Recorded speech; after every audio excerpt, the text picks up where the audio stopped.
theory, everything's up. In practice,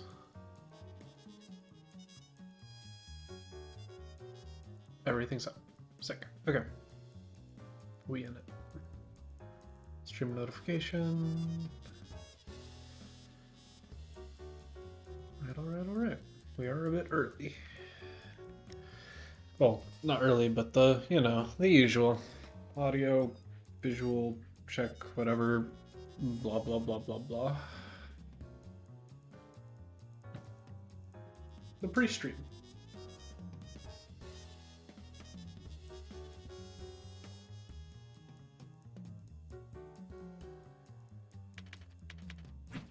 Controller. Egrets, get ready. Lights, camera.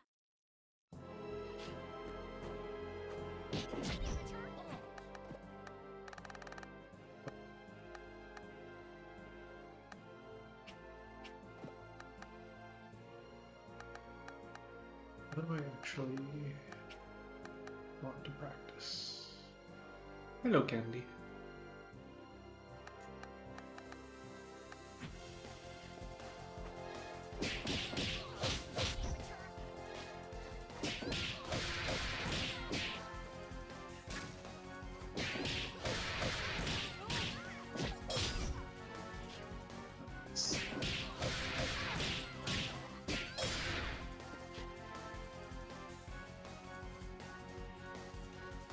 Oh, have you fought?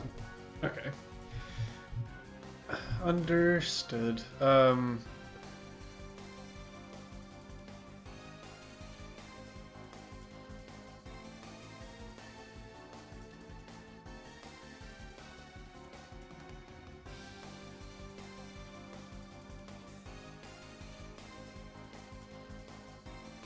And like, is the only reason you don't want to fight Dovad because you don't want to play MP? Because if that's the case, you need to play versus more Ps and get advice on the matchup, otherwise you're just going to ignore it forever. And then it's just going to keep tilting you.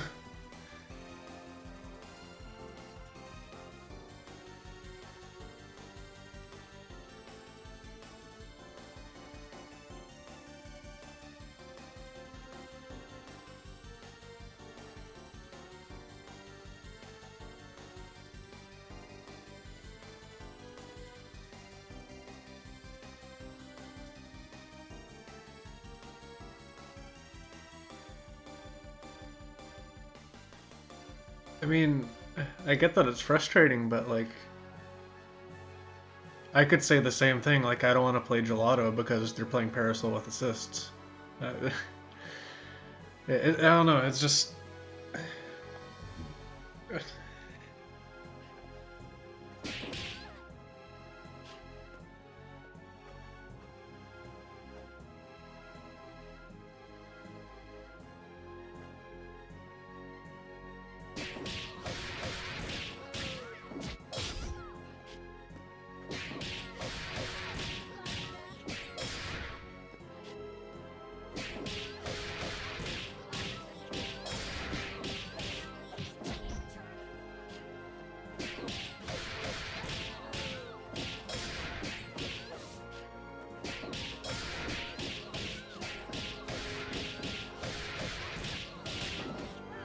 Really? Kinda wasn't paying attention, but...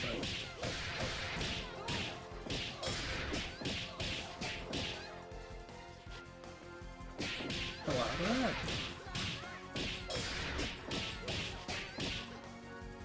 Oh god. How am I dropping this?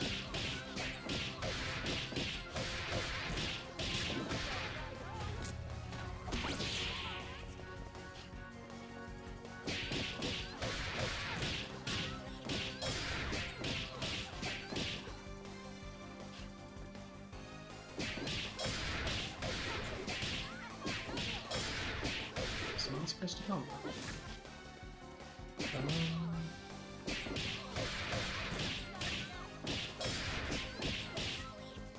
So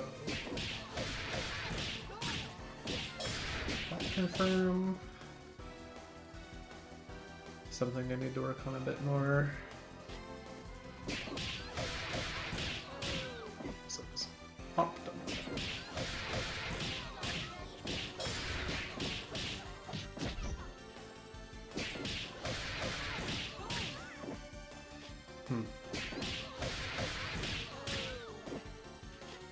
Dash, please.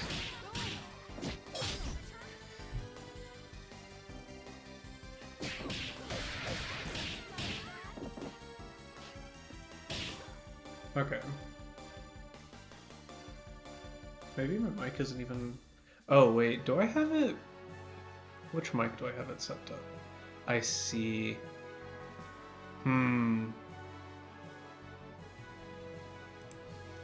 So if I do that, the audio quality should be a lot better. I forgot to change my OBS settings, that kind of sucks. You'll hear my button presses, but that should in theory sound a whole lot better.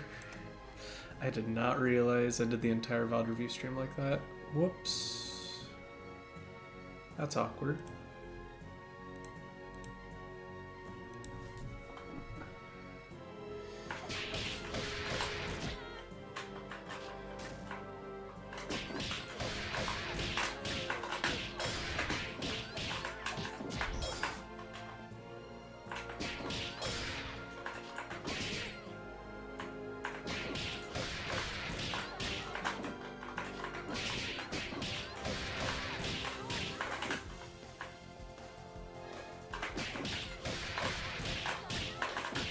Wait, why can't I get this point blank now?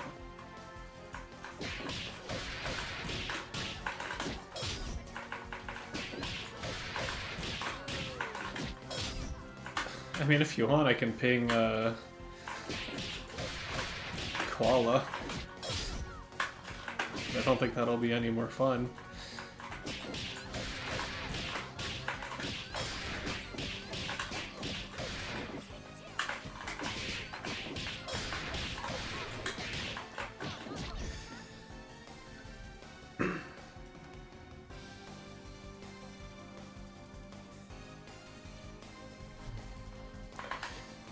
Natsuki.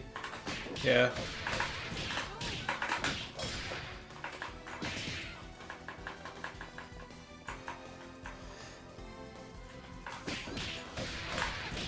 This is in theory the best confirm off of this instead of autopiloting into medium punch, but it's... Usually it doesn't work point blank, because you don't have enough time to get the charge, but now I'm getting it, and I'm really confused. So is it Annie specific that you can do it point blank? No, that just works now. I'm so confused.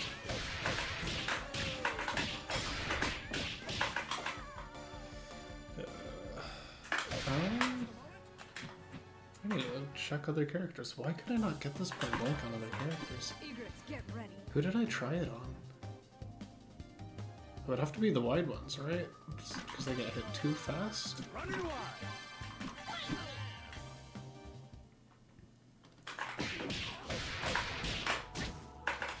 Because usually, what I remember,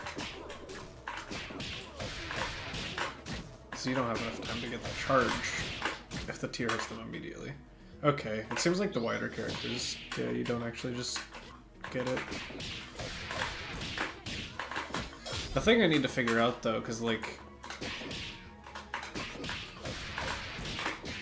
yes, this is better for doing confirm off of L shot,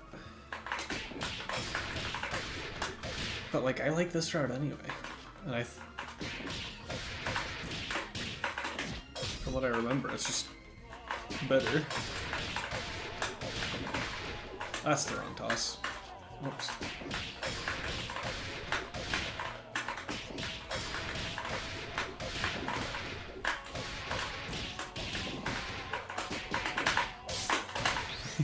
I missed one of the mics. Whoops. Yeah, so if I do... Yeah, that's... I honestly really like the light kick more. It's more lenient.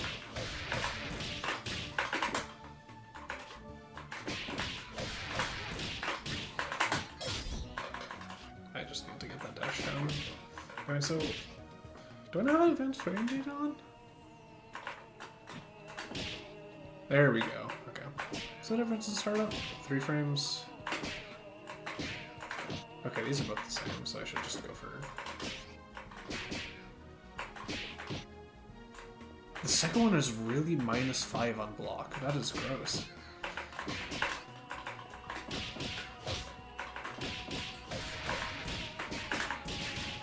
Okay, that was good.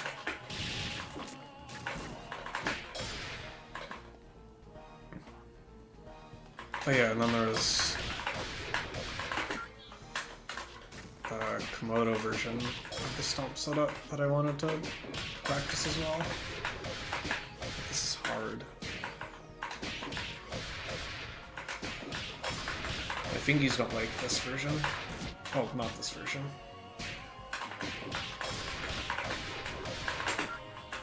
But this version. Ugh. Do I need to do this for jump heavy punch later?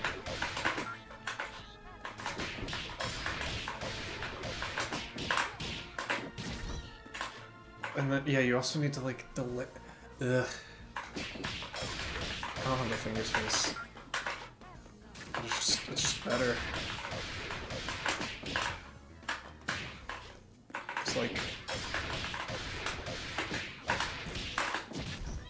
I can do that. Oh.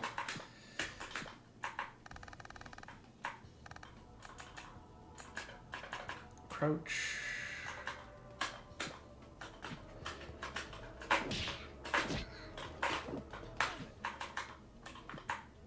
And I want them to be blocking low.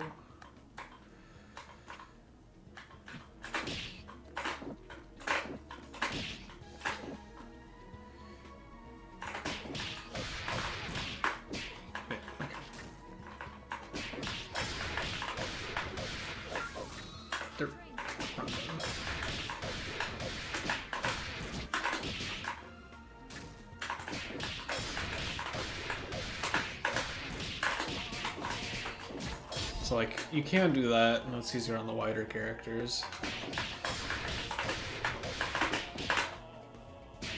But this setup just puts you right there and makes it universal, because you don't need to dash jump.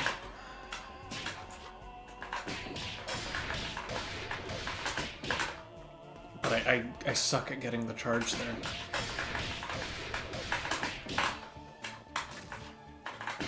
And I, like...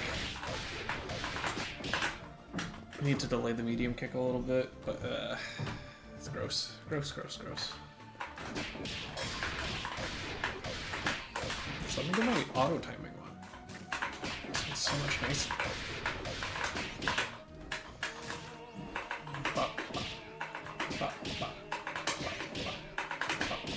Nope. Gotta delay it. Hey Reagan.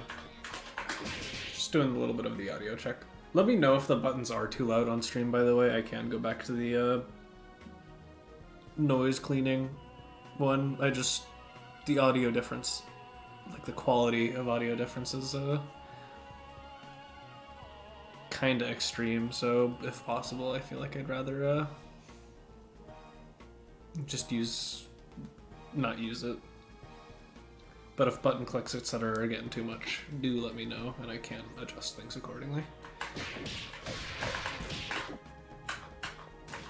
Because unfortunately, there really is no comparison to RTX voice, and I changed off of NVIDIA graphics cards.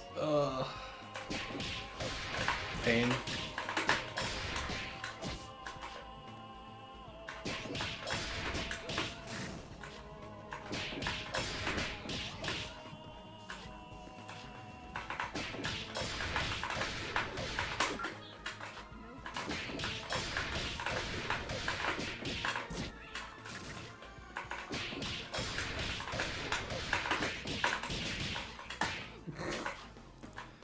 Not my intention.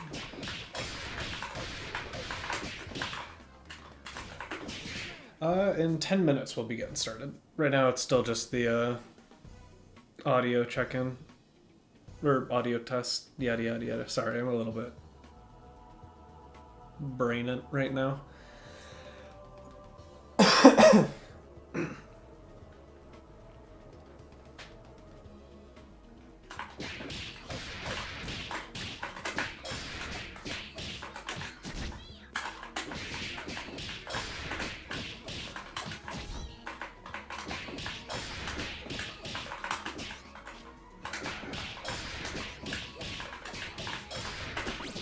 supposed to combo.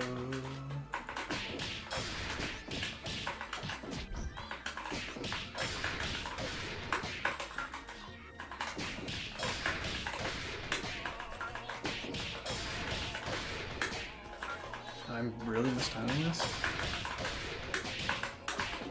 No, it's not. It's... Tier block stun. I love that you're as long as you are, but sometimes I also hate that you're as long as you are.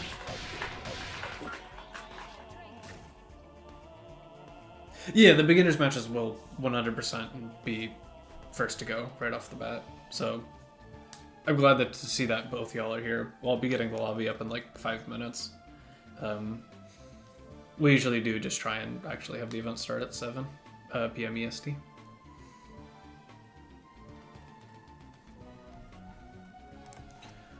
Is there anything else important?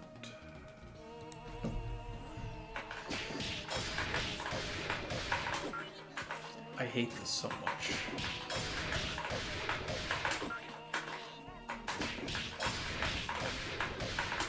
I don't know how Komodo has the execution to do this for a ton of different characters. It's gross. That's the wrong shot. I did it right.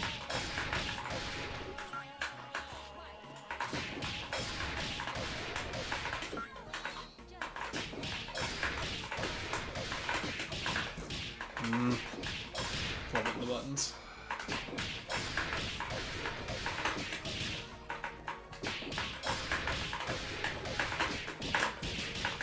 Okay. It's starting to make more sense to me. Wrong L. I keep on going for the wrong shot. I need to do L shot. Not M shot, L shot.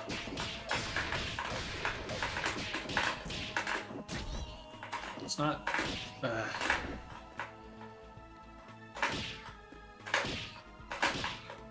Need to clean up this input.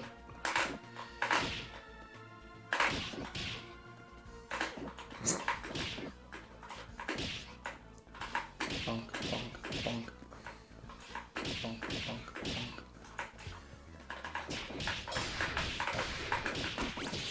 Oops.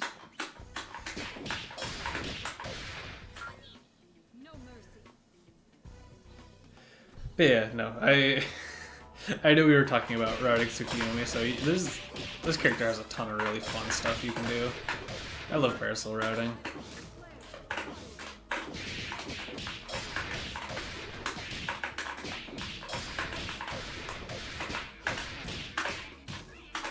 Mix.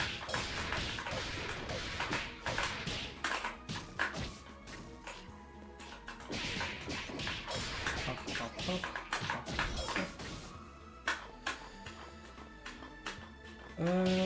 I'll see if I remember my heavy counter hit or burst bait route real quick, because I actually need to practice this and remember how to properly do it.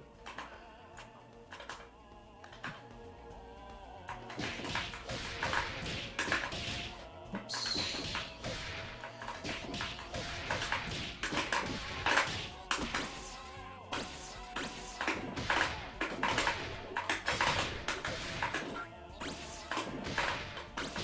Oops.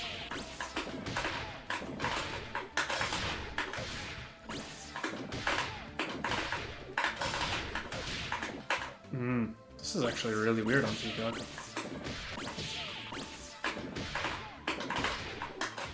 Dang, Peacock's burst is wide.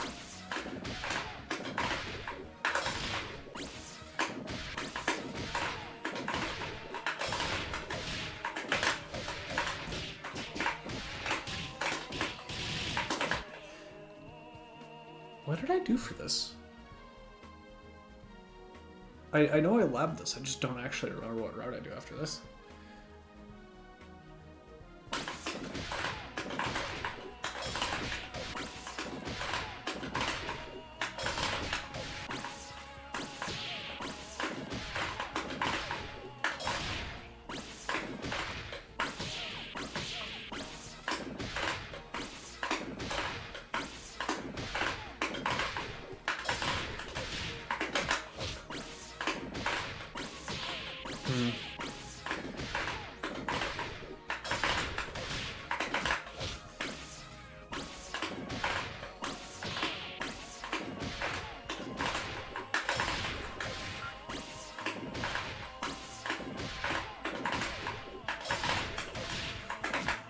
Curious if it's different. So if I do...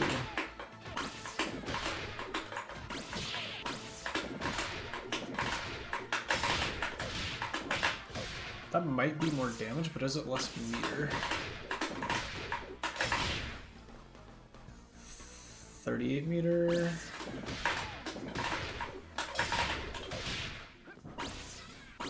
It might be just more everything. But the egret might be needed for heavier weights.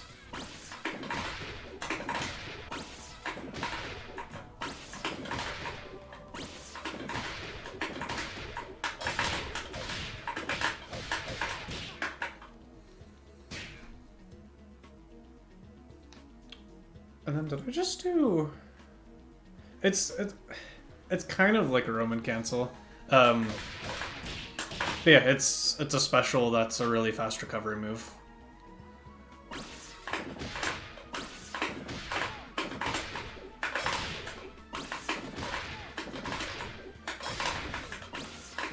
It's a very fun move. Yeah. Alright, good to know. It genuinely probably is just better to do. Curious if I can even get 2 out. No, there's no way I get 2 out.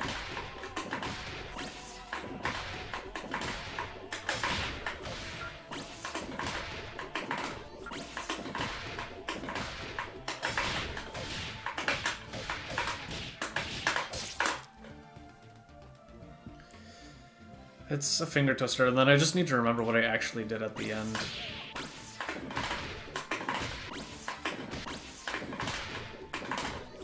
Oops.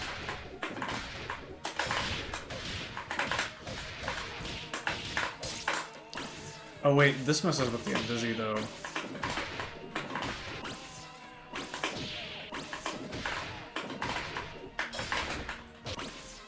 Doesn't it?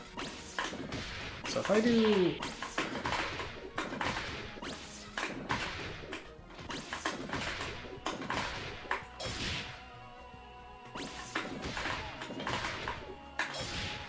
Yeah, okay.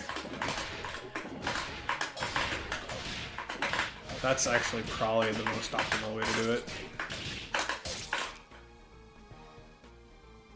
Okay. But I do need to check if that works on heavies, but I do not have the time for that right now. Because it is time to get the event started. We will get the lobby up. I'll leave a slot open just in case someone else hops around. Ta-da!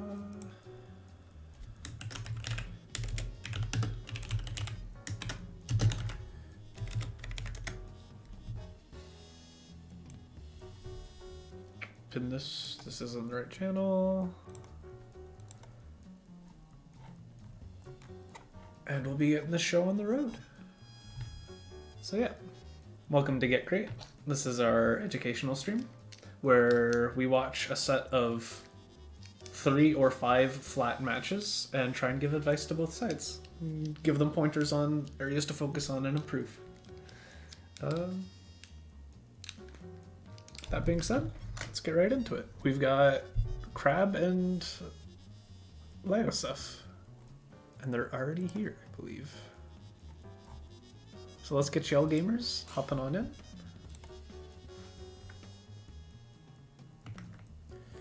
And then y'all were the 2 people who actually asked for specific things to look out. So for Crab, it's advantage state, and for Lio, it's kind of just general neutral because you're more focused on labbing.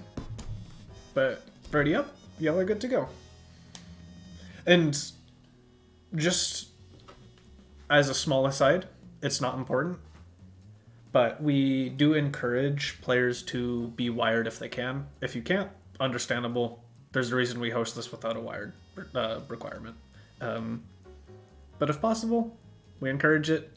Helps make the game a little bit more consistent. That is what it is.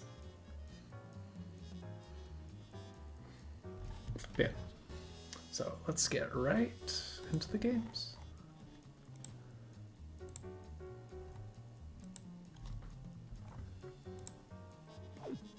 Oh, Def might have controller issues for a second.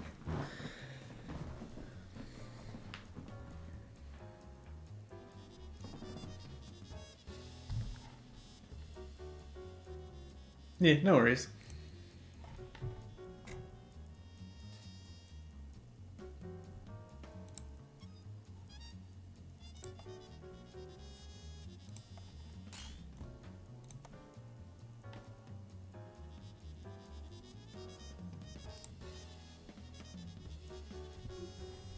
And we're off to the races.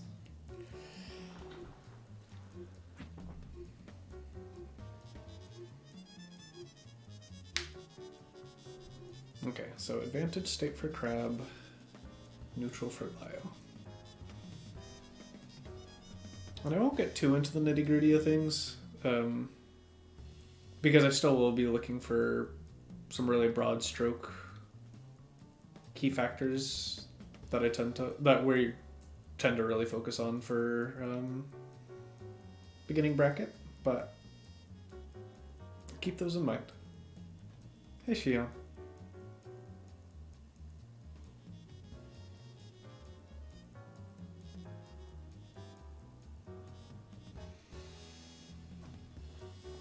I have too many channel points. I am alright. It's been a bit of a long day. So after this, I might just be hopping off and playing some solo Baldur's Gate. The Vision Works was heavily understaffed, so I was stuck there for a couple hours. That was fun. That's besides the point. We got neutral, both gamers moving, and we got action. Okay, so first thing right off the bat, Crab, is when you're focusing on what you're doing on offense, and especially on block strings, really try to avoid going into something that's punishable. So we highly recommend trying to hit confirm, stopping on a medium button, because almost every medium button in this game is not punishable on block. And it prevents you from overextending into PBGC, which is a bit more of an advanced mechanic, but it's just a good habit to get into overall.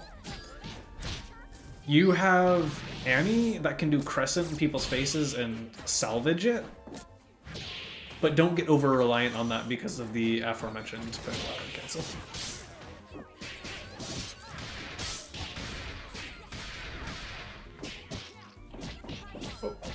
So we ended a block string in a sweep, and you didn't get counter hit there, but for the most part, you can just straight up get hit for doing that on block.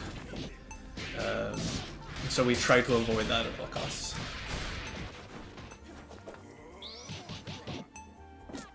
Grip.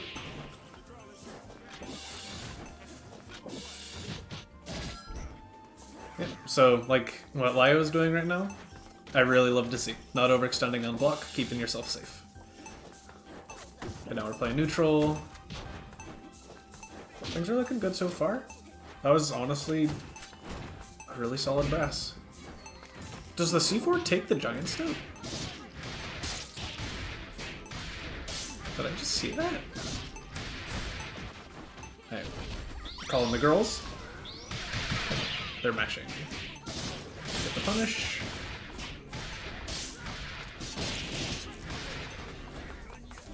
Not quite a full route. Good tech. So, oh no! That's not a combo, that's a reset. Yeah, Crab also overextending into heavy on block just a little bit. That's an immediate, like, red flag habit to start trying to focus on and not going all the way into. Yeah. No, stream nerves, they'll get you. It's like, it's a double-edged sword for hosting this on stream, but the reason we end up liking to do it is, one, it is an easy way to give you advice, and other people, also other people who are watching can kind of just observe the advice. But the other side to stream is it does help you get ready for the future, where if you are hoping to compete in brackets, there's an inevitability that you will get put on stream matches. And so this helps as a nice little jump start.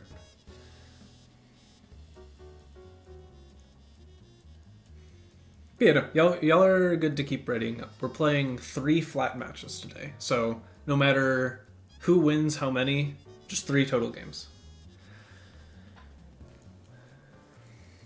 One sec, no worries.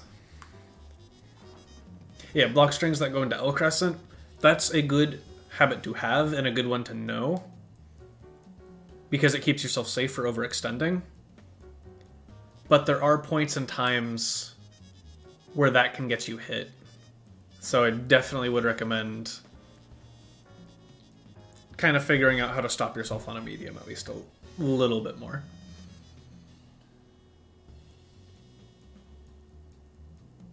But the fact that you know how to salvage a bad block string and try and make it reasonable is a good first step.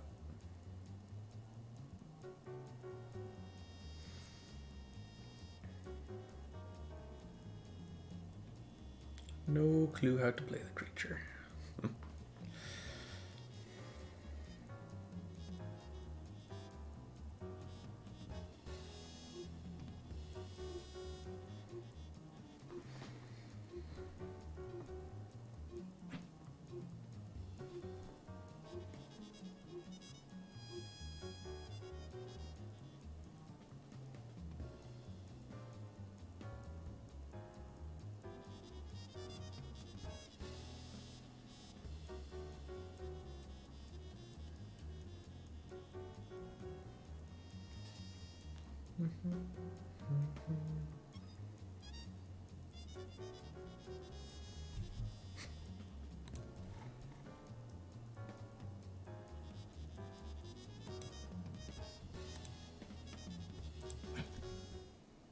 We're back in it.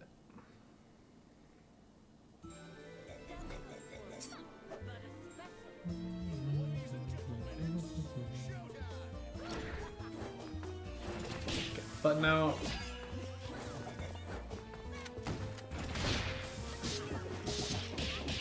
Alright, we got the hit. Got the combo, get another hit.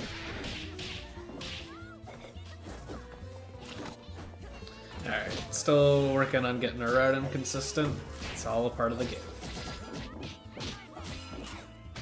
Cancel into L Crescent to keep yourself safe. Makes sense. Really bold press.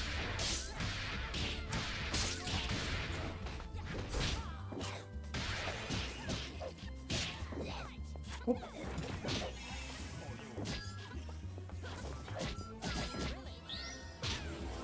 Punish. Oh no! This is not quite fast enough. Raw tag to keep her safe. It's a habit. I'll say do it occasionally, because doing it often is incredibly risky. There's never, like, there are hardly ever any situations in this game that are just never do this, but there are definitely some where you go, I want to see this once a set.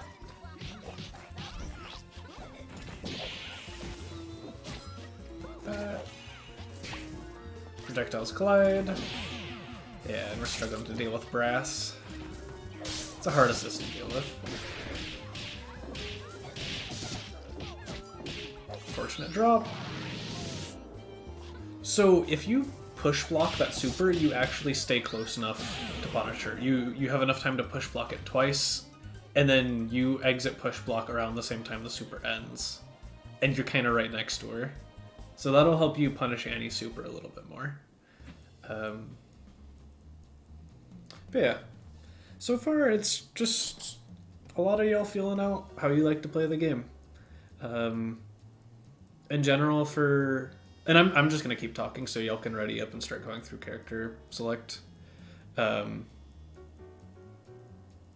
But for Lio, your Dahlia, still figuring out when and where you want to be shooting. I'd suggest you could probably just start shooting your projectiles a little bit more.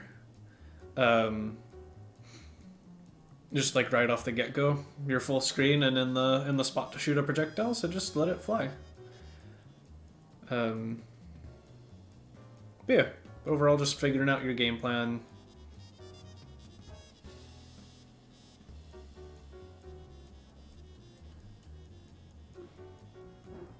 Like Lumbee, better assistant. I don't see... Well, granted, there just aren't many Dahlias or Umbies in the first place, so you don't see Dahlia Umbie all that often. I could see 6 HP working pretty well.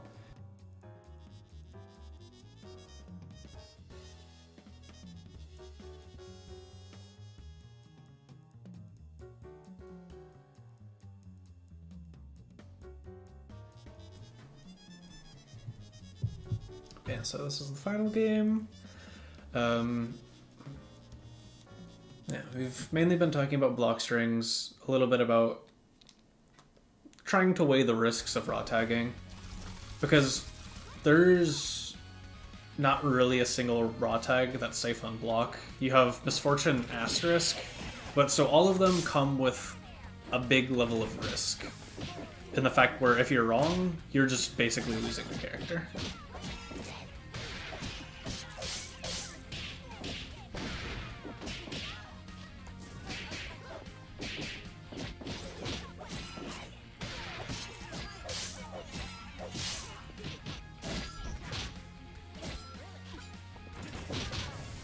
Oh, that's a punish. Do we have a happy birthday route? No, yeah, it's hard for Dahlia.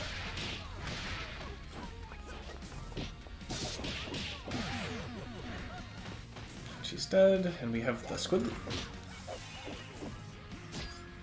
We get charge. Fair enough. But we've run ourselves into the corner. Yeah, punish the unsafe on hit. Working on our Squiggly combos. It is what it is. This is indeed Get Great. Good tech. Why didn't the stream title change? Thank you for telling me this. Oh, god dang it. I didn't actually save.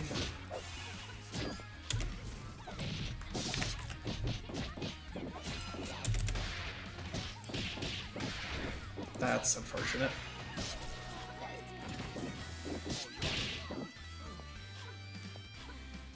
Okay.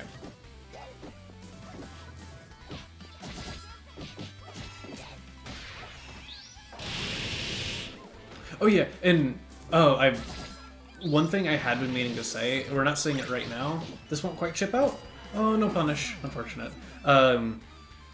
Unless you're playing Umbrella or Misfortune, sweeps are not comboable in this game. So I've seen you use anti-sweep a fair amount, Crab, and I know sweep is like a really good tool in Street Fighter, but you will not see it used very often in this game because its uses are incredibly niche. Most buttons give you combos off of just about everything, but sweep immediately causes a techable bounce that gets you nothing. Yeah, that was 2 matches.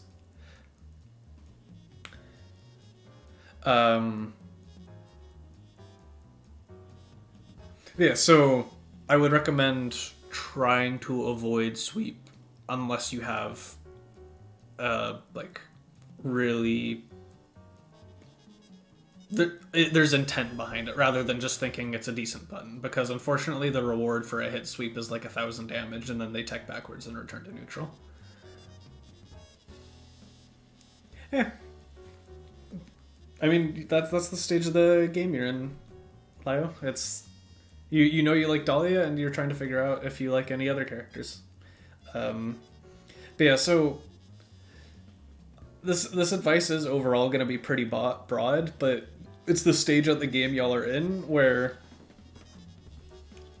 one of the best things you can do right off the gate is just keep playing. And it sounds like both of y'all enjoy the game, and both of y'all have been playing elsewhere, so y'all are already A-okay on that first step. More time in the game will just help you get more comfortable with combos, get you more comfortable with neutral. With experience, just you'll get better at the game. But to add to that, things to focus on, both of you think about your block strings a little bit more. Try to avoid going past a medium when possible. And if you have gone past a medium, so like Annie has L Crescent to keep herself safe. I don't think any of the other characters y'all played have any safe unblock special options, but you can try and call an assist, because both y'all are running assists, to cover that gap instead. But so just starting to think about not overextending when you can't get the hit confirm. It's a pretty big deal in this game. And so like myself as a player, one of my biggest strengths is I just wait for people to overextend on offense and then I get the hit. That is how I've played this game for the past like 3 years. And so while it does feel good to press a lot of buttons, going past a certain point really becomes dangerous to yourself. Yes, Squiggly can't stancel. Especially with charge, but even without charge, you usually end up being safe. So that is a good habit to get into. Oh, what am I saying? You are also playing Umbi. Umbi Slurp and Slide is... I think it might even be plus on block.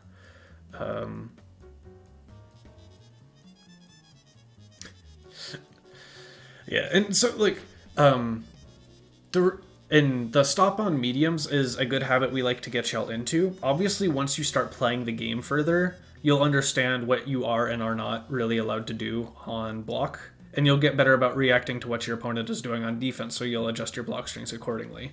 But while you're still learning on the game and focusing on much broader stroke concepts, I would highly recommend trying to focus on just getting into the habit of keeping yourself safe with ending on a medium button. I mean, so... Have you... sorry. Do you understand how frame data works, Crab?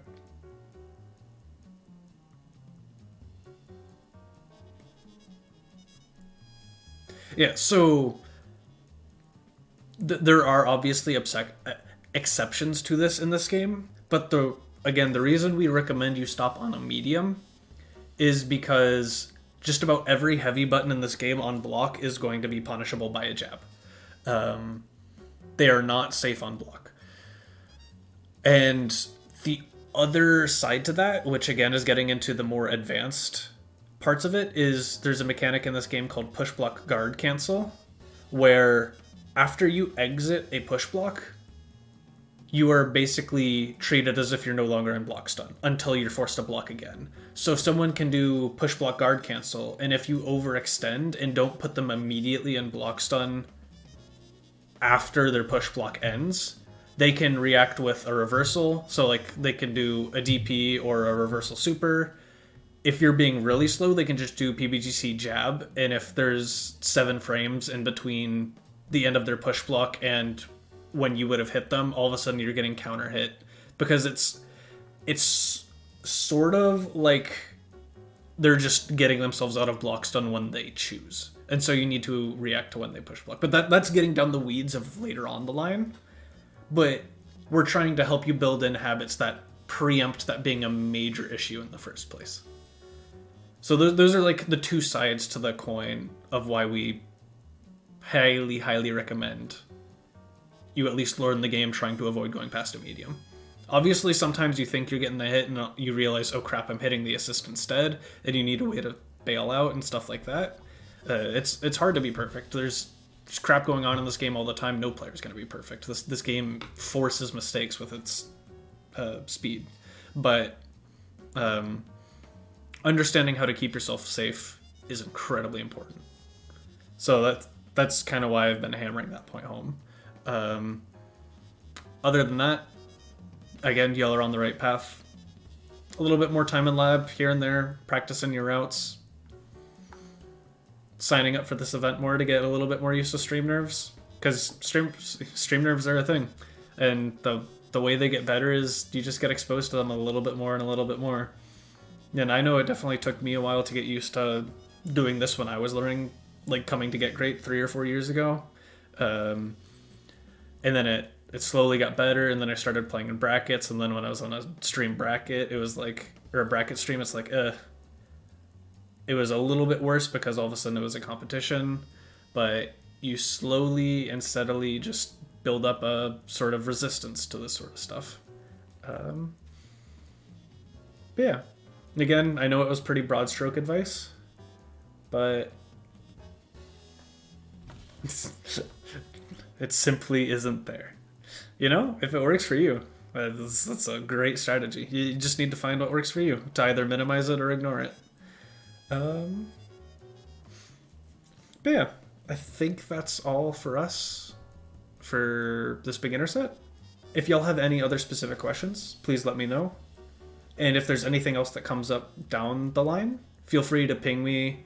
And if it's like specific to something that happened in the stream, if you could ping me with the Twitch stream and a timestamp if it's relevant to the question, and I'll gladly address any other concerns you'll have.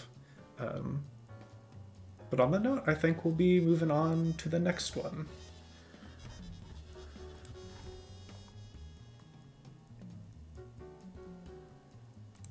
Which is King Droid versus Huddled.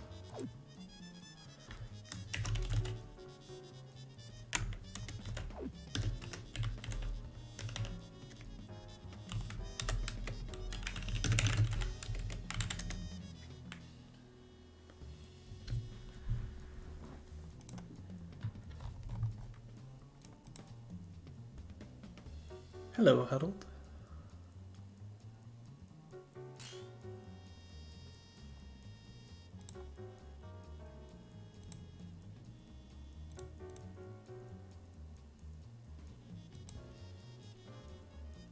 Alright, we got King Droid in here. And we got Huddled in Twitch chat. Let's get you in the lobby, gamer.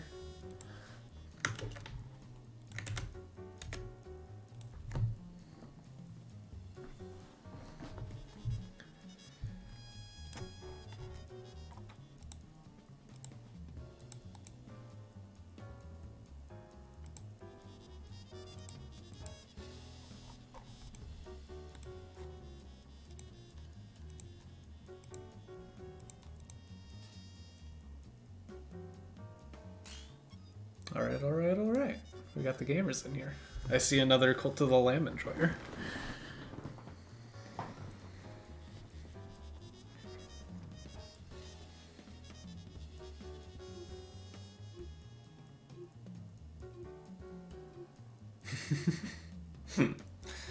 The first to death. The JP favorite.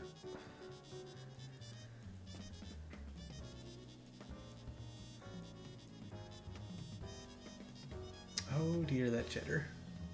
Hopefully this connection works out for both of y'all. Might be a little bit rough.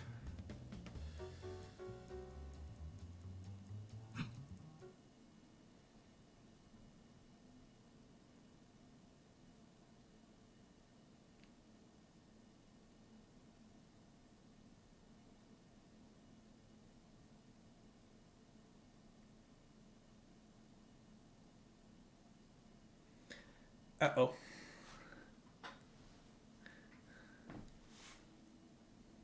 Hopefully, we still end up getting into game. Hopefully.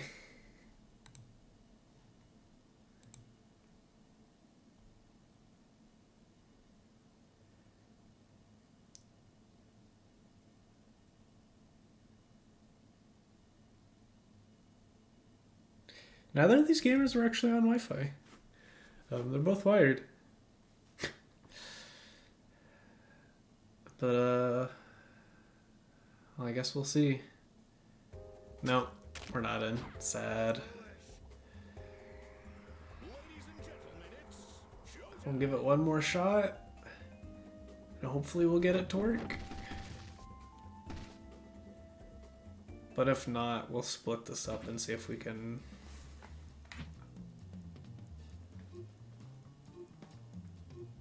get yell games still.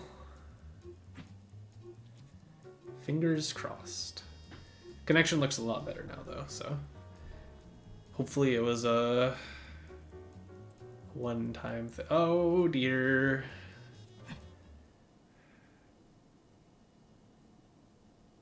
Maybe the timer's shorter this time.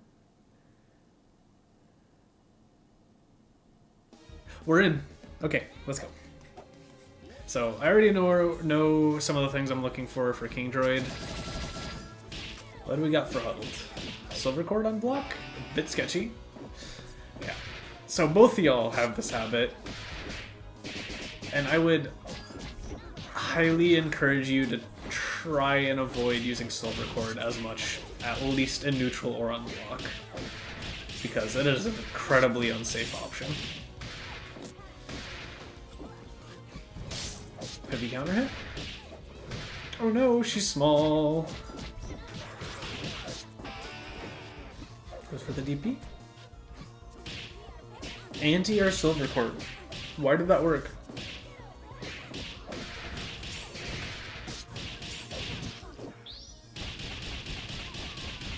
Meshing SBO. Good. Kill the character.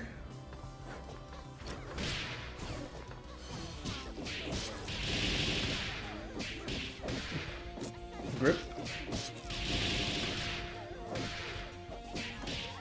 We're getting mixed.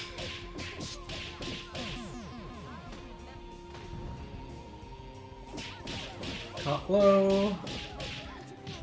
Good block on the overhead. Oh no! Didn't believe. That's hard to confirm from. Should be able to block. Got mixed. Gotta work on that Confirm droid. And we gotta work on these conchos. Why did that? I hate that for you. Yeah, so versus some characters, I didn't think Bella was one of them. You do need to delay that caught a little bit. I know versus lights, you definitely do. But, thing to keep in mind. Obviously, you might already know that and just flubbed it in the heat of the moment. Can definitely happen. But these are things to keep in mind and always try and address even when your brain's racing at 10 million miles an hour.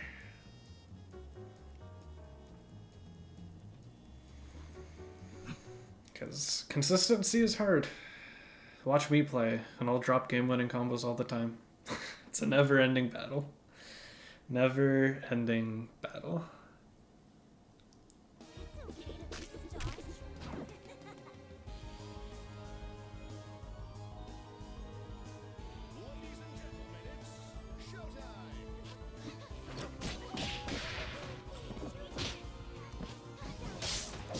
Ran ourselves into the corner. It's a bit rough. Called the assist to try and help on defense, but it's a dangerous habit for this exact reason. Oh, King Droid, we gotta have those.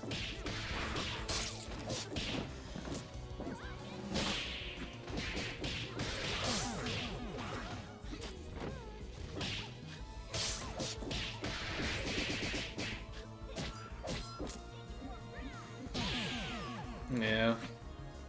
Bella's hard to deal with when she's on you. If you had pressed jump light kick on the way down instead of heavy punch, that would have worked for you. So usually when you're in that sort of situation, you want to press a slightly faster button. Grip, super. Oh no, super.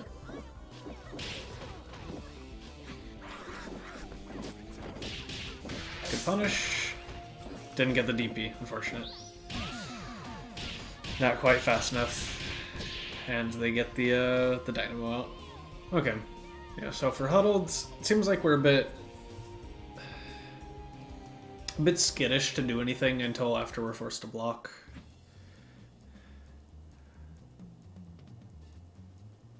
And I'm trying to think of the best way to help you visualize when you can and can't do things.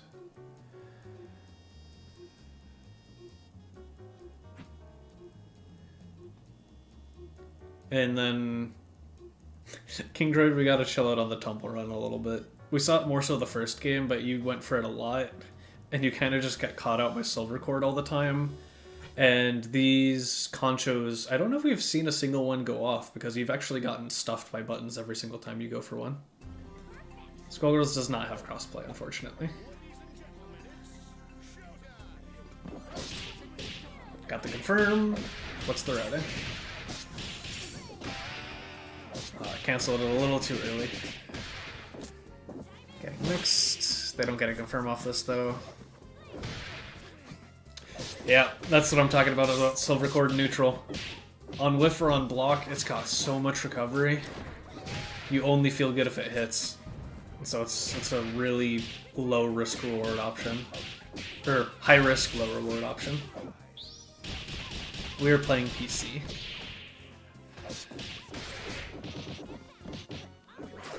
Raw tag? Risky option, but it worked. That actually punished, that's hilarious. Do we get the whole route? Because this will kill. The trades.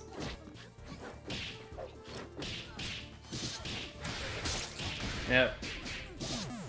Gotta get used to dealing with Bear Trap Droid. Dive kick gets the hit.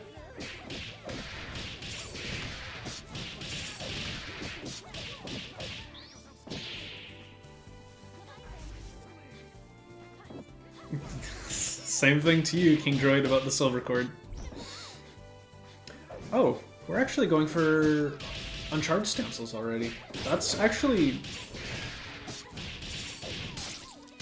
It's weird to get used to both timings if you're not used to the combos in this game, so it's not something we see very often. These silver cords. Not quite dead yet. Don't burst. Oh no. Yeah. Gotta be patient there and just let the normal run its course. Because none of those hits are projectile hits, so that burst is actually punishable. Yeah. So, biggest thing right off the gate for both of y'all squigglies. Cut out the silver cord, at least as much. Y'all are kind of using it to frame trap after push blocks, which works. But again, if people start catching on to it, you're just gonna start dying. Because on whiff, its recovery is nuts, and then on block, I'm actually just going to pull up the wiki right now, because it's not much better on block. Where are you? Squiggly, specials...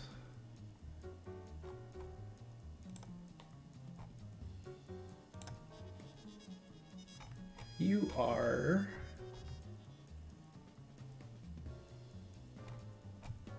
minus 13 on block or minus 8 on block. So it's rough. Yeah, Arpeggio is really good if they're not actually push blocking you away. Because especially if you don't have charge, you're actually plus after it, and I'm sure that's one of the reasons. But even charged is neutral on block. The asterisk is charged is pretty easy to BBGC. So they both kind of are, but it's a thing to consider. Yeah, and then for King Droid again, the other habits are mostly related to Bella Tumble Run, and I would say also Bella DP. You use all of these options a lot, which are pretty high committal options, so they're high risk. Some of them are pretty high reward. Battle Butt isn't necessarily that high reward, so you've got to be right when you're going for it, but the nice thing is it's a decent chunk of armor. But overall, I would suggest trying to think about playing neutral at least a little bit more patiently. So it's like, Bella, you've got 5 light kick, you've got jump medium punch, you've got jump heavy punch, you've got 6 heavy punch for grounded. Think about using these tools a little bit more. Because you're trying to force your way in through neutral, and sometimes it's working, and sometimes it's getting you killed. So it's just things to be thinking about. For huddled, seems like the routing was good for everyone, with the exception of Eliza, or at least Eliza was the shakiest, and so might be worth spending a little bit of time focusing on lab, just ironing out the combos a little bit more. Drops happen, it's fine, but preventing them as much as possible is always a nice step, because I think your Squiggly also did it a little bit. Again, the silver cord bit, talked it to death, don't need to say much more about that. And then no, I'm thinking of the last set, sorry. it's we're just a little starstruck when they're not starstruck, but we're too afraid to contest the space. And that's one of the things, especially like Dahlia is really good at doing. She's got some pretty big disjoints, and she's got projectiles to kind of set up her zoning. So I'd think about what buttons you really like to press on each of your characters. Think about the ranges, and how do I get myself in this range to abuse this tool? And so it's like, for Dahlia, a lot of the common options you'll see are jump heavy kick, stand medium punch, or jump light punch. Like those are a couple really strong buttons. Jump heavy punch is another one. Jump medium punch is another one. But it's like, think about a couple buttons you really like to use to try and like just press the ones you think that feel good, that you understand the spacing of, and just go, okay, how do I get myself consistently in a position where I like to press the buttons I really want to press? And then once you're there, you start understanding a bit more of the spacing you want to be at, the sort of neutral you want to be playing, whether it's more aggressive or more zony. And so go through that thought process with all of your characters. And then it's like, once you have 2 or 3 buttons as a baseline where you're like thinking around basing your neutral, you can then start building out matchup specific knowledge and all that other stuff. But it seems like we're a little bit tentative and a little bit lost in neutral, and so I think actively trying to think about it in games will start pushing you over that hump to the next step. And it's hard. Thinking about extra things whenever you're playing a fighting game, adding to your mental stack, is always going to make other things feel worse. So don't feel bad if you're like really focusing on spacing and you get caught by stuff you feel like you normally wouldn't. It's just a part of the game. And it's one of those things that the more you implement thinking about it, the less you actually need to start thinking about it, and it just becomes more natural, more habitual. And then all of a sudden you're not really thinking about it that much anymore at all, and you can start adding in new things to your mental stack. Jump heavy kick for Dahlia, definitely a really good tool. If you notice people are closing the gap a lot, you can do stuff like assault forward, jump light punch. It's got a really good hitbox on it. And I think usually after assault, if you do it, you land cancel and you end up being plus, so it encourages them to push block you anyway. You can also just sit there and shoot a projectile, like just L shot, jumping L shot, and that usually will cut off that dead zone that you're worried about them running into in between jump heavy kick before you can get that button out. So it's thinking about neutral that way, where it's, my normal game plan isn't working, what else can I do? But yeah, outside of that, so there was the combos, the neutral, the silver cord. I think you can mash a little bit more on defense, but that kind of goes into the just a little bit too afraid. You do have Dahlia counter.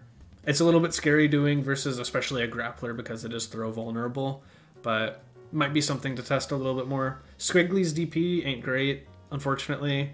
Eliza's also got a throw vulnerable DP, but it's something you got to be willing to use. Might be worth trying to use invincible reversals a little bit more, but overall, liking what I'm seeing. Y'all are both progressing, learning the game. So I think unless y'all have any further questions, I'll move on to the next set.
Para Valentine.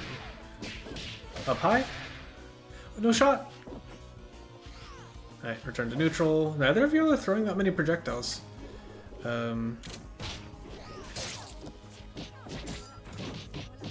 Projectiles can kind of dictate a lot of how this matchup goes. Because both of y'all hate dealing with each other's projectiles. Good stand heavy punch. Oh, didn't believe in the hit.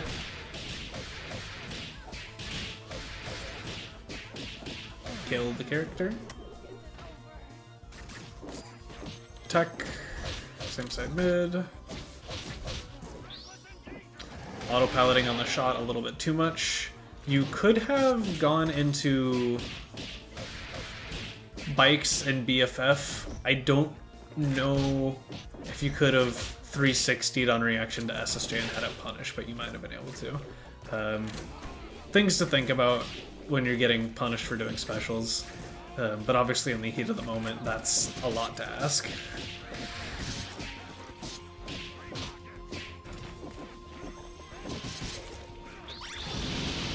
Oh, so Spades, you can actually do a car super in either direction and punish Parasol for doing level 3.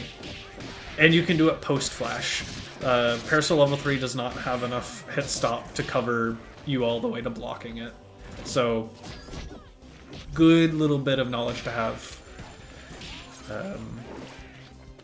Car will always beat it, because by the time Car actually reaches Parasol, she doesn't have invuln anymore. Going for brasses, A-trains, really high commitment neutral. Oh, level 3. Plus. It's all of our meter though. Concho into nothing. Concho again, into get hit this time. Good recognition on how close you are to the corner. Mix. Good block. Oh no! Messed up the confirm on the overhead. Oh, no punish on this one. Heavy kick. Or punch.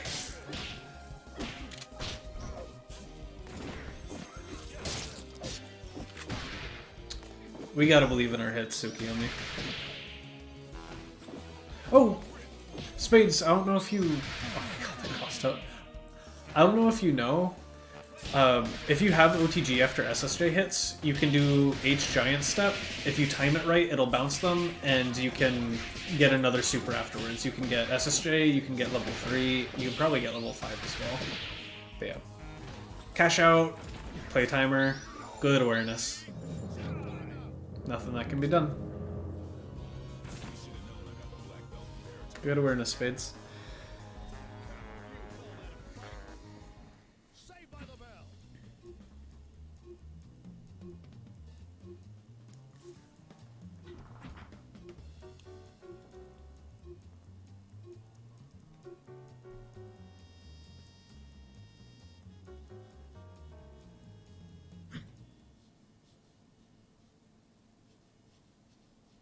Time for your physical. Let's do this in one take. Showtime! Still very patient neutral. They're still not using that many projectiles. Especially for you, Spades, I'd highly encourage you to start using, yeah, your crosses a little bit more. Give something for Tsukiyomi to have to deal with. Like, now they're forced to go in because they're struggling to deal with it. Oh, but we called the assist on defense. We gotta do launcher immediately if we want a happy birthday there. Or you can do Quake plus lock in mode. Or Quake into Sniper if you don't have the assist roll ready.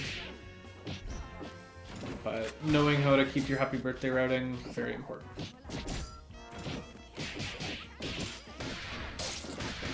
Good awareness to break the armor. Both y'all are playing so patient.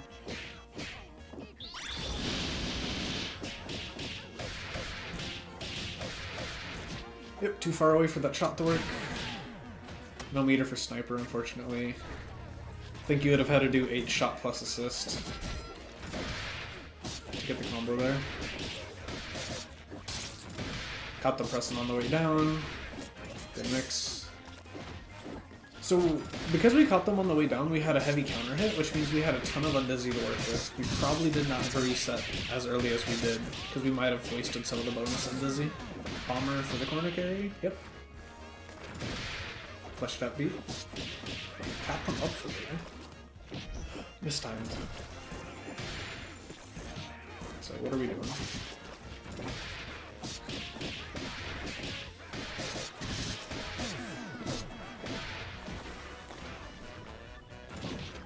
Good defense. Oh, but caught by the second layer. Yeah, flushed up beat extend is really annoying to deal with. Although something that will catch doubles out fairly often is mashing after the beat. Like, if you're able to block the beat extend, they usually try and press after, so mashing there is a pretty decent place to check. Keep in mind that if they do cross up, I mean, even if it stays the same side because it's banned, bikes usually won't work, so you'll get them off of you, but you probably won't get a combo unless you have level 3. Or other DHC that works that way, but yeah.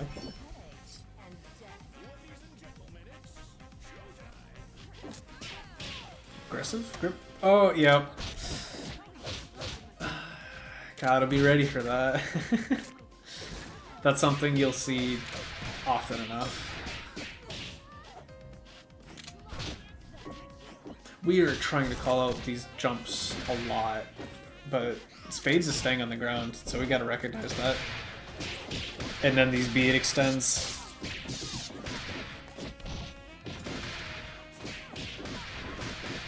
We are getting caught by this beat extend assist. Hit the assist.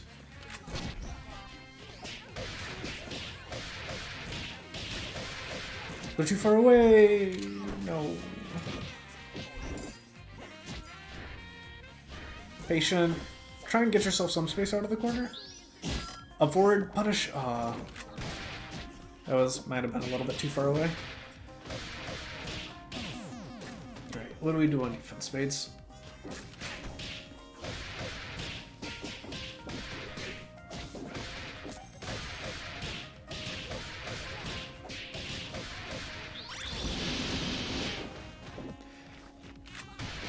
Oh, we got caught pressing.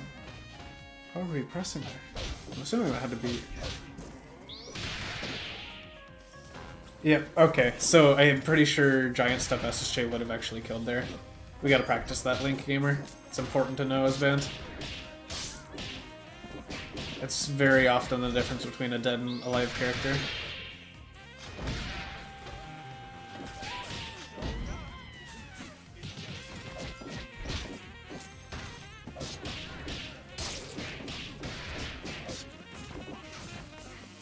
We're jumping. Oh.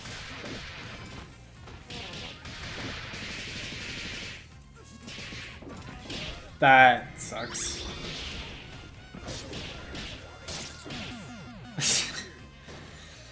Yeah. Clean up the route in a little bit. It's a nice little reminder that everyone makes a couple mistakes. But yeah, so for both of y'all, but especially Tsukiyomi a little bit more, I think y'all gotta believe in your hit confirms. Y'all were pressing a decent amount and like opening people up and then immediately going into mix. Like, you're not giving your hits a chance to even work. And so what would happen oftentimes is you'd get a hit, you'd go to the medium, and then you'd autopilot into another mix expecting them to have blocked everything. And you hit them with the first one, and then the second mix you tried to open them up with, they blocked, and so the first hit just meant nothing. You got like a couple hundred damage and nothing else. So trying to think about... And obviously you're never going to be 100% perfect. Hit confirming's hard. But think about believing in your hits a little bit more, or doing block strings that have multiple layers and still also auto-confirm. So like for Parasol, for example, it's stuff like 6 LP, 2 medium kick. It's a high, then a low, and it combos into each other if either of them hit. Stuff like that. thinking about trying to run your offense that way. For Tsukiyomi specifically, for the Parasol, you were pretty content to like try and really press your advantage a lot, and so you were getting caught by the beat extend a fair bit, you were getting caught by supers a fair bit, and the other thing that I saw was you were trying to catch them with high lows and you're mistiming it, so you're hitting them before they hit the ground, which means it's just the same side mid every single time. So like when you were doing the toss reset in the corner, or after they push blocked you and are falling on the way down, you try and do like 6 medium punch and time it as they hit the ground, but you weren't timing it as they hit the ground, and that was the problem. So it's like if you're going for stuff like that, the timing becomes very important. Beat extend is just an assist that commands a lot of respect. You have to tailor your offense to be able to cut yourself off. So like dash up light medium and try to avoid even going past the light if you see the beat extend coming out and you know you're not going to stuff it. It's that sort of stuff. You just really need to prevent yourself from going into your normal autopilot, because if you go all the way into L shot, beat extend is not getting hit and it's pulling you in. So when you see it, understand your block strings probably need to be a lot shorter, especially if they're relying on it for defense. And the other side to that is if they're calling beat extend a lot, try and see if you can get a dash up throw, because if they're relying on beat extend to do their defense for you, they're probably not thinking about the other layers. Yeah, I mean, if you're struggling to dash block it or like up forward and then block it, you're just messing up the timing slightly, and sometimes that happens. But those are reasonable options to deal with it, especially chicken blocking it more so than dash blocking into it. Okay, so that was the big things for the Parasol. Tsukiyomi also were playing Bella. I wasn't too chaffed by anything the Bella was doing. And then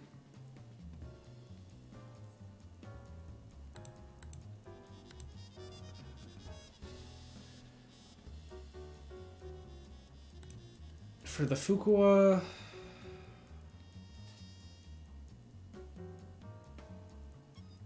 yeah, I think most of my advice was for the Parasol, because the point matchup was where we saw a lot of the things.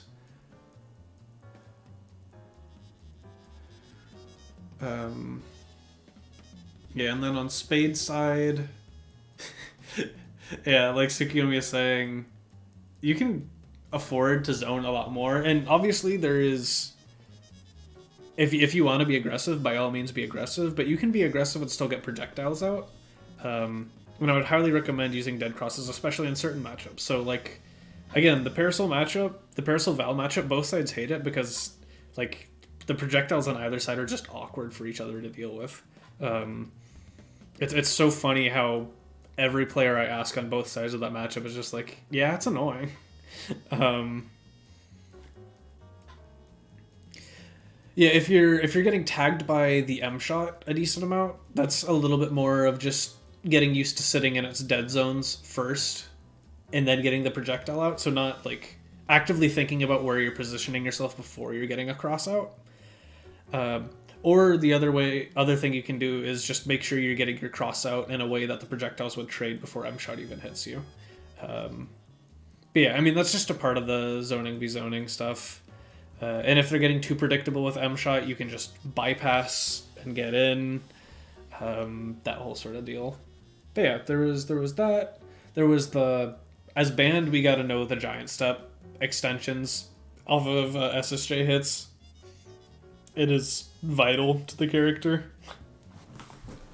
It's pretty important to know those timings, so I would recommend practicing them. And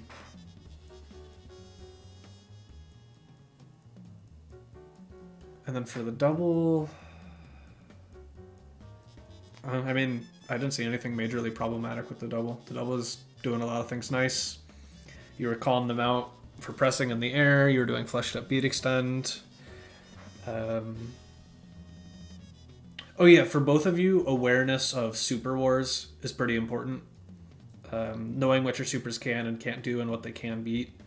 So it's like, as a Parasol, I'm never using level 3 Raw versus a double, because the doubles I play, I know for a fact that there's a car coming and there's nothing I can do about it. So like, I'm only doing it if I have a plan behind it for the Super War. But overall, that's just like, I spent 3 bars, they spent 1, and I'm the one taking damage.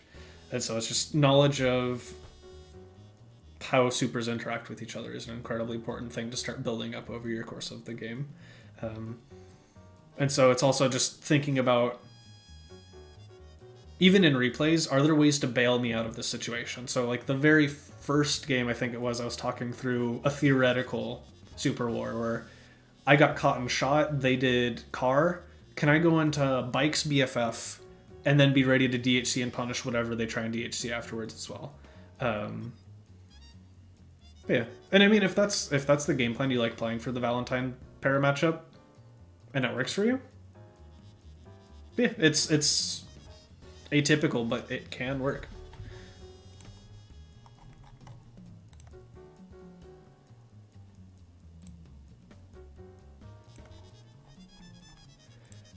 Yeah. Outside of that, there's just little tidbits here and there inside the matches. If y'all have further questions, let me know. And if anything pops up after the fact, also please feel free to ping me later. Again, with a timestamp if it's relevant to anything very specific in the stream. But if y'all don't have any further questions, I will get on with the next set.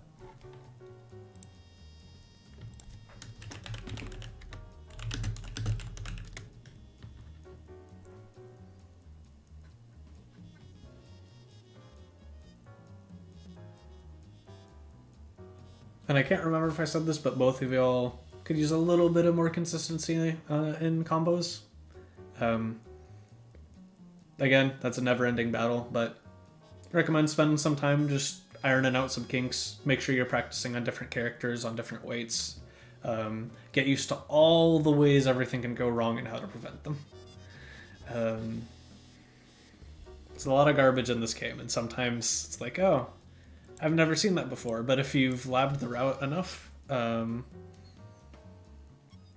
yeah, if someone does beat extend in your face, you did feel free to throw them, especially because more often than not they are down backing when they're calling the assist. And then the next layer is if they start trying to jump to avoid it, usually you can get the low out before the beat extend even hits the ground, and all of a sudden you've got yourself a lovely little happy birthday. But yeah, and this is not just true for beat extend, this is true for every assist, and it's especially useful for assist people try and use to heavily cover themselves on defense. So DP assist, any DP, Napalm Pillar from Parasol, beat extend, that list goes on. The armored assist, so if people are calling Brass behind them, if people are calling M-Shadow behind them, if people are calling Lock and Load behind them, they're going, I'm not going to put my point at threat, I'm going to sit here and block like a coward and let my assist try and save me. And they are not ready for the throw to come out. Yeah, throw is a very good tool to deal with people trying to turtle behind their assists. And obviously it is heavily dependent on how good your throws are, so characters like Eliza, Band, and Annie with some of the largest throw ranges in the game can abuse it a lot more than, say, Philia, Fuqua, Misfortune. But if you're close enough to get that throw off, or if you can dash up throw before the assist actually comes out, you'll be surprised at how often it works. It is a really good universal answer to dealing with people over-relying on assists.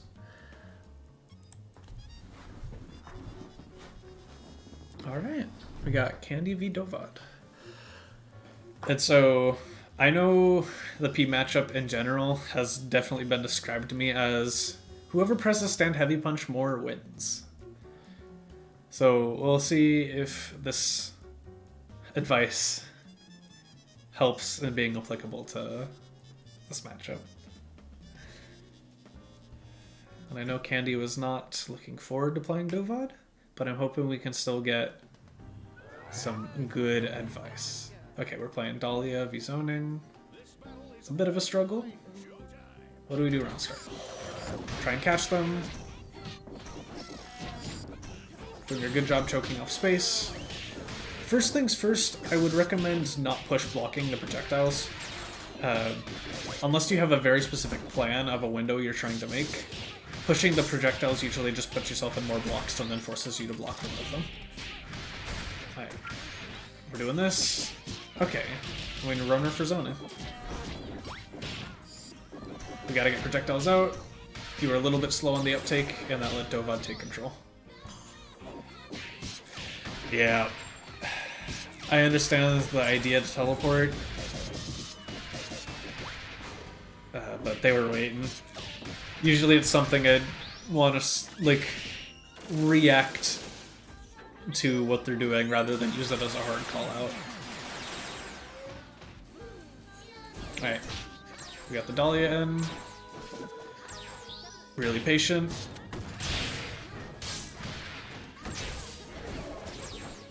Don't let her out of the corner. Overhead. Whoa, that was weird.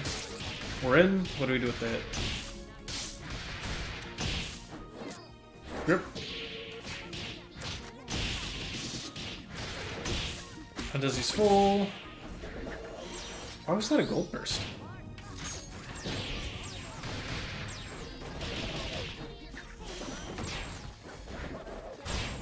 Okay, so for dealing with Robo, I think we're trying to use the buttons we normally like to use, and they don't quite work versus a Robo who's just sitting above us. So, versus Robo, I'd probably recommend trying to super jump a lot more to be a bit more level with them in the first place, and then fishing for hits with Jump Light Punch, with Jump Medium Punch, Baby Jump Light Kick. I think that might help you cover a little bit more. Oh, you could have daisied there. It's hard to react, I know. Oh, don't punish. But yeah, dealing with Robo is a pain. Good level 3. It's costly, but you dealt with the character. Good mix. First bait. I love it. Oh, you know, it happens. But I agree with your decision making.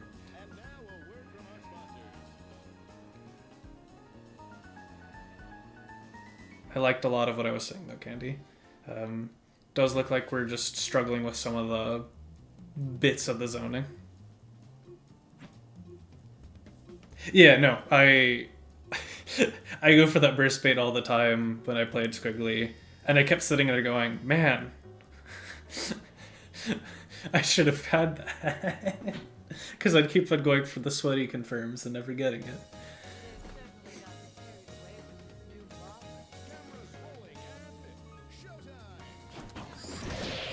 Good job avoiding the assist.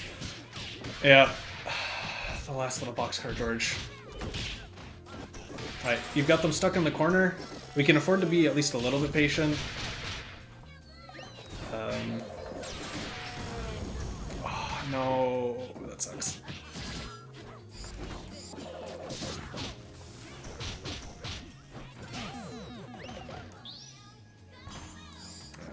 Let him drop caught your toes. You gotta deal with all that. Mixed.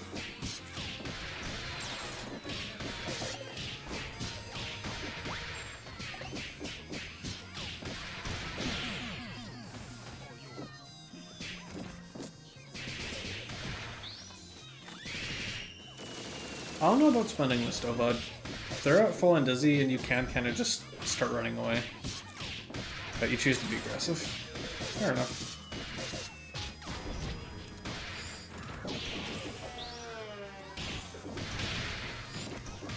Yeah, okay. I definitely think a part of the problem is, for you, Candy, we're struggling to move without getting tagged.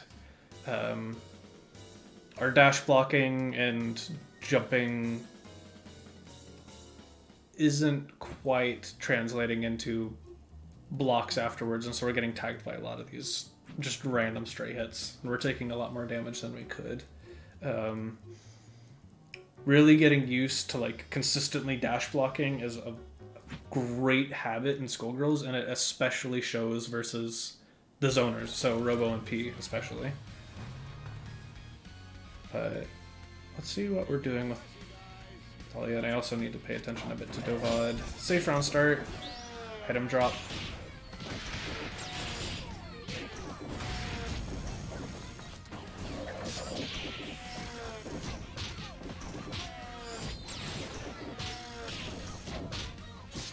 We gotta be careful with his teleports in Dovad. I wanted to say it before, but this time especially, because now we got hit.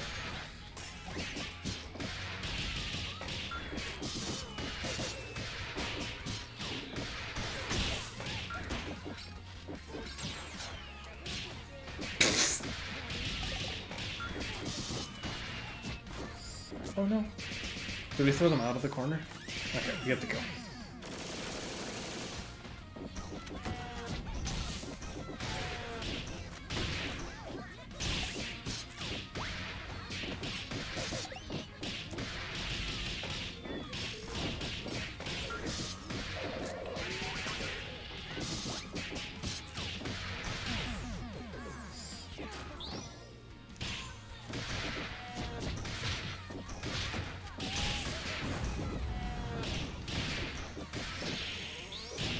Yeah, that won't... Oh, we should have just taken the brass.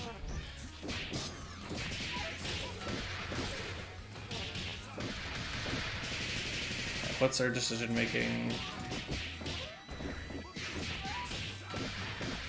With throw tech happens.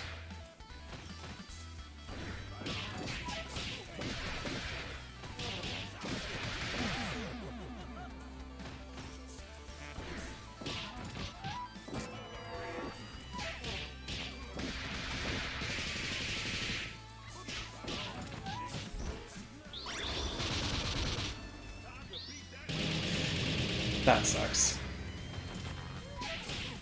And got caught low. Yeah, it can happen to you. Oh, tech! Good awareness on the blue bounce. Unfortunate drop Dovad. It happens. Good awareness candy to punish. But yeah, okay, so... I know this is the difference between like playing optimally and still playing the way you want to play, but we are pretty aggressive and pretty predictable, I think, is the bigger issue, Dovad, with the teleports.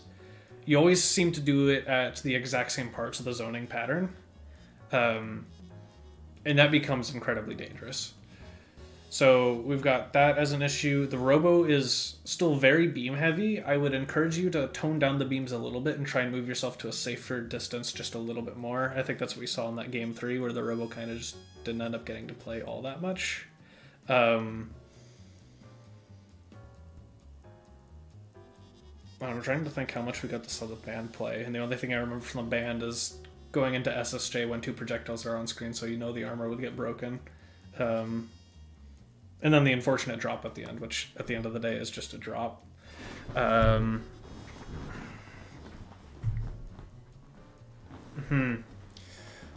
than that, I mean, I really liked a lot of what I was seeing, Dovad.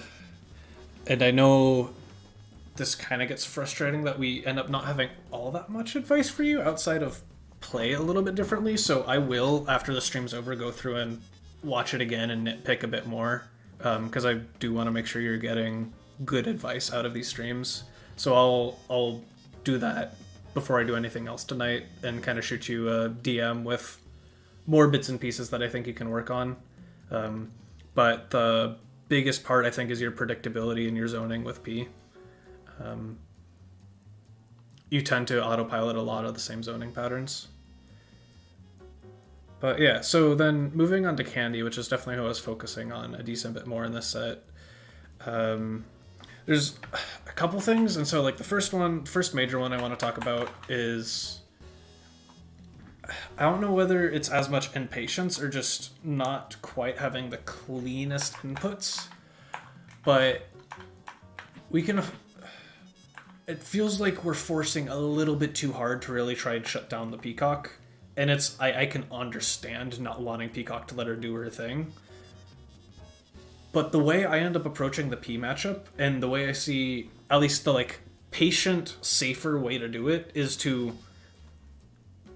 like grit your teeth, bear with a bit of the most obnoxious zoning, and then get yourself mid-screen where all of a sudden the P kind of has to think about really adjusting what they're doing. And so then is where you can start playing the I can approach a lot more game. But you're getting caught before you get to the mid-screen step, and so you're just permanently stuck in the zoning. And so part of that is our dash blocking and our jumps were kind of just barely getting tagged when we could be blocking. And so the thing I want to show, and I'll be a little bit sluggish with the Dahlia movement because I'm not super familiar with it. This should be entertaining.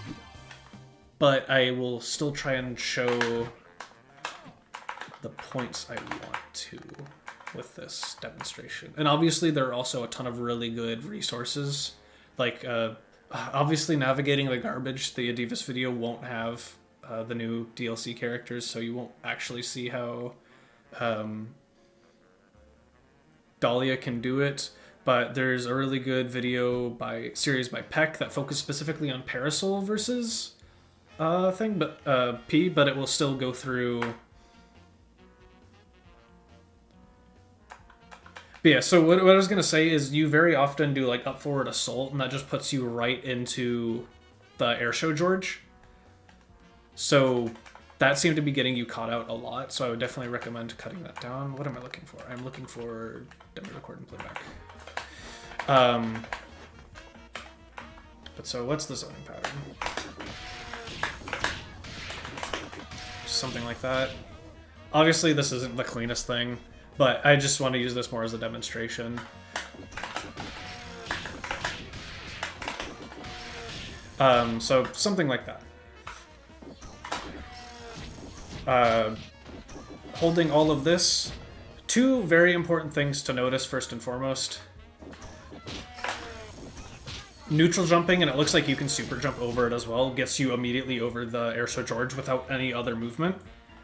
And so neutral jumping can also help you do it. And the other important thing to know is after item drop, so right here, it vacuums you in a little bit, and there's also usually a decent gap afterwards. So like immediately what I'm thinking, moving like that. And part of this is knowing how to avoid the initial things from full screen. So knowing how to avoid item drop and knowing how to avoid Airshow George. Those are the two biggest things to know how to deal with, like full screen to 3/4 screen. That if you figure out how to either chicken block them or prevent them from hitting you entirely, they buy you a lot of time to start picking out the gaps. Yeah.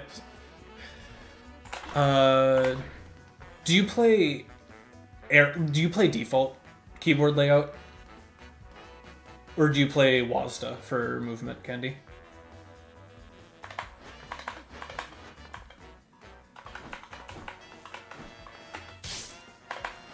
Okay. Like, I do want to recommend trying to use spacebar, but if you've tried it and you really don't like it, or if you start trying it and it just is too foreign and you don't want to deal with relearning controls, that is fine. It is a nightmare to relearn movement in this game. But yeah, so figure out what works for you without needing super jumps, but I would also practice getting super jumps out a little bit more. I know it's awkward, but it's a really good, useful tool. Yeah, the best would be having both W and spacebar. You could set that up with like a custom hitbox, but I don't know how you'd be able to set that up with your controller. Unless you could like have an activatable macro that counts space as hitting W, which is weird. But yeah, so like here again, and part of this is because I know what the zoning pattern they're doing is. But it's like if I was doing something like this, I would then, if I'm not like going over, if I'm buying a little bit more time, item drop, go through. You're trying to find a way to either go over and also move fast enough to avoid the item drop, or avoid stuff to then get in between the gap underneath a George, but before, like, underneath an airshow George, but before a thing on the ground is running. And I know it's frustrating, and obviously, like, this highly depends on which zoning patterns they're doing, and you need to kind of get a feel for where the gaps are where. But so it's like, in the center of the screen at this range, being like dead center in the air where you can go over something or under the other is pretty good. And then full screen, sitting in this pocket can do a lot for you, because nothing can hit you up here besides item drop, and the second you see item drop, it's like, okay, I'm moving forward now. And so I hope this helps you figure out the movement a little bit more. And again, assists also change this drastically. But so, the thing I was talking about as like the general game plan is, even if you can get at this range where all of a sudden like that's a threat, all of a sudden the P needs to start playing really differently. So it's like that was not the greatest example, but if you could sit yourself here before the next zoning pattern is coming out, all of a sudden something like that's a threat. Another thing you can do, obviously this really depends on item drop being off cooldown, get a projectile out to counter zone. It's gonna be hard. You need to make sure item drop has just recently come off, but all of a sudden they have to respect your projectile, or the projectiles clash and you have one less projectile to deal with. That sort of thought process. And I think, I mean, you might know this better than I do, but this might also really help in this matchup the same way it does in the Robo. Yeah, if you want really good examples of Dahlia dealing with Peacock, highly, highly recommend trying to find race videos. So he's probably going to be in a bunch of Mix Masters and other things. He does a really good job navigating the zoning. So if you want to get an idea of how Adalia really approaches avoiding things while still being a threat, recommend trying to find matches of them versus the top Peacocks, so like Triv, TJ, you know, the plethora. Yeah. And so for dealing with Robo, again, this is another reason to get used to super jumping. The reason I highly recommend super jumping versus Robo is nothing she can do hits above her. So if you can stay even with her or get above her yourself, she has to deal with that. And so super jumping, just like as a default movement option versus her, is usually pretty good. And then, as I was saying, try and get close enough where you could like block a beam and then threaten this, because this button is nuts. If you're close enough, stuff like that. Yeah, super jumping is just weird to get used to if you're not used to that sort of input for fighting games. How do people do this instant overhead? I don't understand. Yeah, in the moment, it's always going to be harder to implement things than you've practiced, but by practicing them in the moment, you get better at doing them. So it'll come with time. But yeah, that's how I approach the two zoners. And again, the other part to that is getting used to block dashing. It's easier with button dashing. So you see how I hit the two punches and then do this, and just hold back immediately. You can do it off of directional inputs, but it will just be ever so slightly slower. But yeah, that's the deal. I forget you can do assault from the ground. I treat it like an air dash.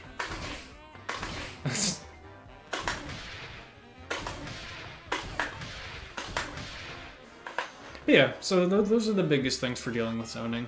And I can understand it being frustrating, but I liked a lot of what I was seeing. The other part to this that I think makes it a little bit frustrating to go against a zoning team for you, and the final thing I think I'll end this review on, is I want you to think about your routing and resets a little bit more.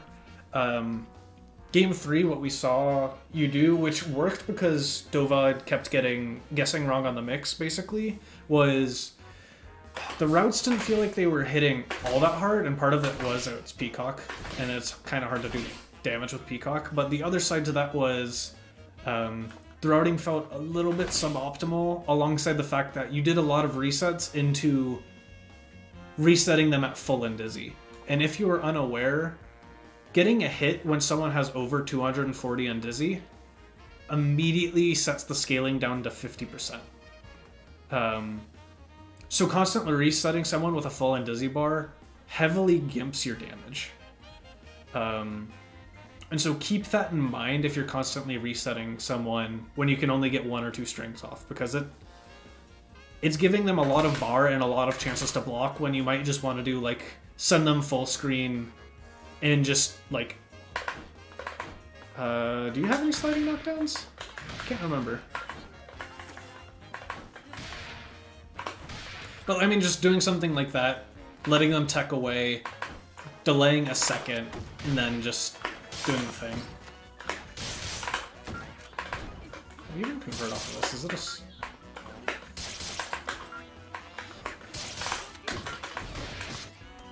I don't know how this character works.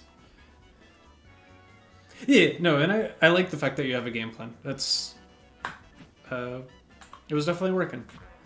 But yeah, so pay a little bit of attention to how much damage your mix routing is actually doing, because I think you could eke a little bit more out, and try and drain someone dizzy if you notice you're just hitting them constantly at full and dizzy. But, I hope this helps.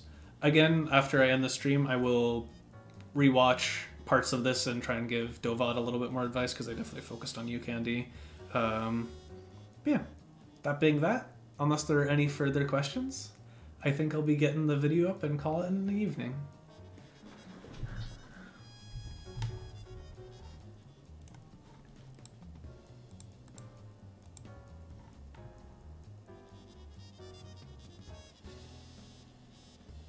Alright, if that's the case,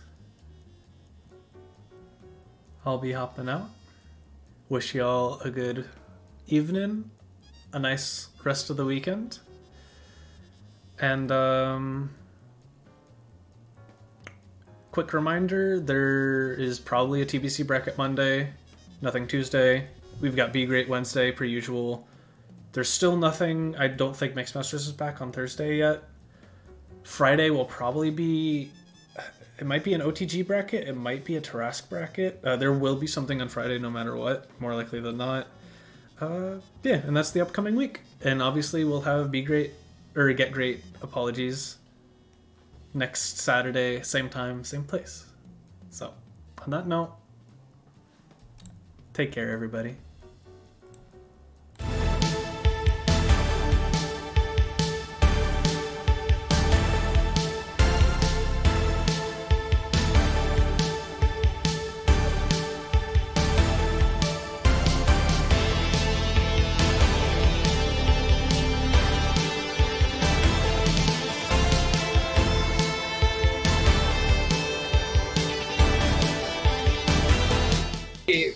And my spectator.